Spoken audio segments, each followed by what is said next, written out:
So guys, কি অবস্থা, কেমন আছো তোমরা? তো তোমরা ইতিমধ্যে জেনে গেছো যে বাংলাদেশ টপ ওয়ান অ্যান্ড হইতেছে ওবায়দুল ভাই। দেন হচ্ছে প্রান্তকে নিয়ে একটা কন্ট্রোভার্সি চলতেছে ফ্রি ফায়ার কমিউনিটিতে। সেই কমিউনিটিতে গত পরশুদিন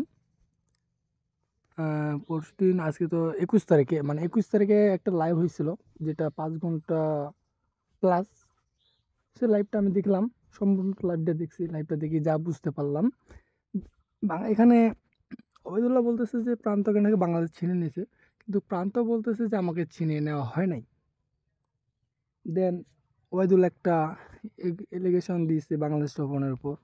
সো এই লাইভটা তোমরা শোনো, লাইভটা শুনলেই বুঝতে পারবা। আর ভিডিওটা সম্পূর্ণ দেখো, আর প্রান্ত কি বলছে না বলছে সম্পূর্ণ দেখতে পারবা ভিডিওটা। আর যদি তোমাদের আরও কিছু বেশি যদি জানার প্রয়োজন মনে হয় তাহলে বলো, সেই ভিডিওটা আমার কাছে আছে। সো তো চলো ভিডিওটা তোমরা শোনো। বলো কি চাইতেছো? না, আমি তোমাকে বললেন না সলিউশন জিজ্ঞাসা 50% করছি। 50% 50% আচ্ছা 50% 50% বললেন বাদ না? দাও। তোমার 20% 80% বললেন ওর 20%, ওকে? ও তোমার জন্য 20% রিটার্ন করছে। আমি তোমাকে এটা প্রান্ত কনক্লুশন আমার এমন করছি, কারণ একজন ছিল প্রায় ভাই, আমি আপনার বলি শোনেন, প্রান্ত মানে এমন একজন ছিল, ও ঘুমাইতে গেছে, আমি ফিলিকারের সাথে রাত জেগে বসে ওর কি করতেছি, চ্যানেল লোগো বানাচ্ছি, চ্যানেলের ব্যানার ভাই বানাচ্ছি, বুঝছি, চ্যানেলের আমি তোমার ইন্ট্রো দুঃখটা বানাচ্ছি। বুঝতে পারছি।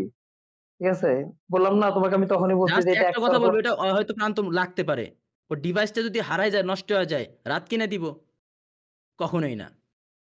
তখন ওবায়দুল্লাহর কথা ঠিকই মনে পড়বে। একদিন আমি এই লাইভ স্ট্রিমে বলে দিলাম, যারা প্রান্তকে আর আমারে চেনে, এই প্রান্তর এই এক ওবায়দুল্লাহর কথা একদিন মনে করতে হবে। একজন প্রান্ত ছিল, ভাই যদি অন্য সে তো আইডি পাশে খেলে, থাকতো, এই দিন আমার দেখতে হইতো না। আমি লাইভ স্ট্রিম লাস্ট একটা কথা দিয়ে বললাম, তো গাইস তোমাদের কাছে সরি, সবার কাছে সরি। আর কোন কথা আছে? আর কোন কথা নাই। এভাবে না না, হোল্ড করো। সুন্দর করে বলো। অডিয়েন্সের কাছে আচ্ছা সুন্দর কিভাবে করে বলো বলো। জানেন? বলেন, আপনি বলেন কিভাবে বলবো? প্রান্ত ভাই যদি অন্য অডিয়েন্সের কারো কাছে আইডি সুন্দর খেলতো, আমি খারাপ যদি না ভিডিও লাগলে বানাইতে, সুন্দর। এই যে প্রমাণ, 5-6টা মোবাইল এত কিছু কইরা করছি, থাকতো এগুলা কই যাবে ভাই? বাসার মধ্যে। আমি তুমি রোস্টিং কি চ্যানেল চাও? খুলতেছি, তুমি কি এটাও বলে দিলাম। আমি তুমি রোস্টিং কি চ্যানেল খুলবো। আমার এই চ্যানেলে আমি কোনো কন্ট্রোভার্সি করব না, রোস্টিং চ্যানেল খুলবো দরকার হয়। কারণ যে সত্যগুলো আমার কাছে আছে এগুলো আমি তুলে ধরবো। আমি এই বিষয় প্রান্ত রিলেটেড টপিক সব আউট। প্রান্ত বিষয় আমি কোনো কথাই বলবো না, কিন্তু আমি নতুন চ্যানেল করে খুলে খুলে হলেও মানুষের সত্য তুলে আচ্ছা ধরবো, ওইটা রোস্টিং ওইটা এটাই ওইটা চ্যানেল বললাম কোনো তোমার গাইস, সমস্যা বিষয়, প্রান্ত নেই। ঠিক ভাই আছে, যদি অন্য ওইটা আইডি তোমার খেলতো, বিষয়। প্রান্ত ভাই যদি এরকম অন্য তো আইডি আছে। খেলতো, ওকে 5-6টা ঠিক মোবাইল আছে। পইরা থাকতো এভাবে। না রাত শোনো, ধরে কিনে তোমার দেয়া লাগতো না, লাইফে তুমি ওবাইদুল্লাহ যেমন কিনে দেয়া এই যে লাগতো না। তুমি এখন চাচ্ছ রোস্টিং করতে, তোমাকে আমরা কেউ বাধা দিতে পারবো না। ঠিক তখন একইভাবে প্রমাণ প্রান্ত যদি যদি সত্য ঠিকই না দিতে যেতে পারি, চায়। তখন আমার এক গালে জুতা, এই না গালেও শোনো জুতা আমার মাইরা। কথা, ওখানে সে এই বিষয় নিয়ে আবারও তুলবে। নো, তাহলে এই কি হইলো? বিষয় নো বলছি, আমি বলছি সত্য বিষয়, সত্য তুলে ধরবো সত্য প্রমাণ বিষয় সহ। বলতে কি আমাদের এই বিষয় তো আবার তুলবেন নাকি? আমি আমার যে বিষয় আমি মন চাই তুলি, প্রান্তর বিষয়ে আমি কোনো কথাই হবো না। এটা এই কন্ট্রোভার্সি প্রান্ত নিয়েছিল না, প্রান্ত ক্যান্সেল।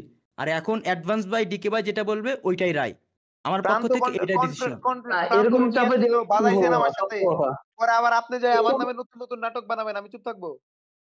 এটা নাটক কে এইটা বানাইছে? তুমি তুমি যদি এরকম ভিডিও চাপাই দাও তাহলে নেক্সট আমরা কথা কিছু বলছি। ওয়েট, বলবো না, ঠিক আছে? আচ্ছা দাদারেও, না আচ্ছা না ভাই, এখন সমাধান যেহেতু আসবে না, দাদারও অন করেন, দাদাও দু একটা কথা বলবে, ওবায়দুল ভাই মাসে বাজাবে না।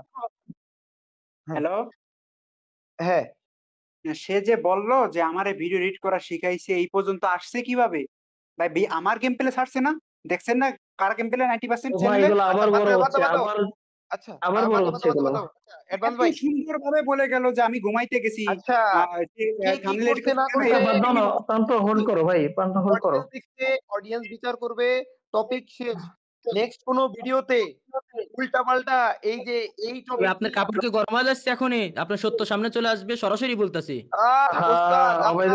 গরম না, আমি যদি মুখ আপনার খুলি কি কাপড় করতে খুলেও যাবে। চায়, জাস্ট এতটুকু নাটক বলে দিলাম অডিয়েন্সের সামনে। নাটক কি নাটক করতে না, প্রমাণ যায়? সহই আছে, বুঝেন আমি নাই? রাত্রে যেটা বলতেছি এটা মানতেছে, তুমি মানতেছো? তো আমি মানতে রাত্রে রাজি না, বলবো, ভিউজ লাগবে তার। ওয়েট তুমি বলতে পারবে না। আমি রাত্রে বলবো এই টপিককে আর কোনো শব্দ করবে না, যত প্রমাণিত থাকুক, যত যাই থাকুক, কেউ কারো বিরুদ্ধে একটা এলিগেশনও তুলবে না। তারপরও তুমি যদি সেম রাইটটা না মানো, তুমি তার বিরুদ্ধে এলিগেশন যেগুলো আছে এক্সপোজ করতে চাও, রিভিল করতে চাও, এটা তোমার লাভটা কি? তুমি চাইতেছো এটা কি আমাকে বলো? সেম জিনিসটা মানতে হবে, সেম জিনিসটা তুমি মানবা। ডিকে ভাই যেটা ডিসিশন নিবে ওইটাই হবে। না এরকম তাহলে কিন্তু চাপাইলে ভাই কোনো কিন্তু ডিসিশন দিব না, সহজ কথা। এরকম চাপাই দিলে, কারণ আপনার উপর এখন ডিসিশন একটা চাচ্ছে, বলবো, একটা চাপাই কি সমাধান হবে, চাপাই কি তুমি দিব? কি আপনার ডিসিশন নেন, তারপর মানি কি না মানি তারপর আমাকে বলেন। আমি কি তুমি আপনার তো ডিসিশন তাহলে থেকে ওটাতে আমার গিয়ে রাজি ডিসিশন নেই, তুমি পরে আমাদের ডিসিশন ডিসিশনের করতে উপরে কেন? ধ্যান সিদ্ধান্ত নিবা, প্রায় এটা এক প্রকারের 5 চাপানো। ঘন্টা 15 মিনিট দেখলাম। আমাদের ডিসিশন করা ডিসিশন এটা তোমার মানতে হবে। দেখলাম। প্রথমত অবশ্যই। ডিসিশন কি সেটা বুঝাই তো অলরেডি বলছে যে কি তোমরা এই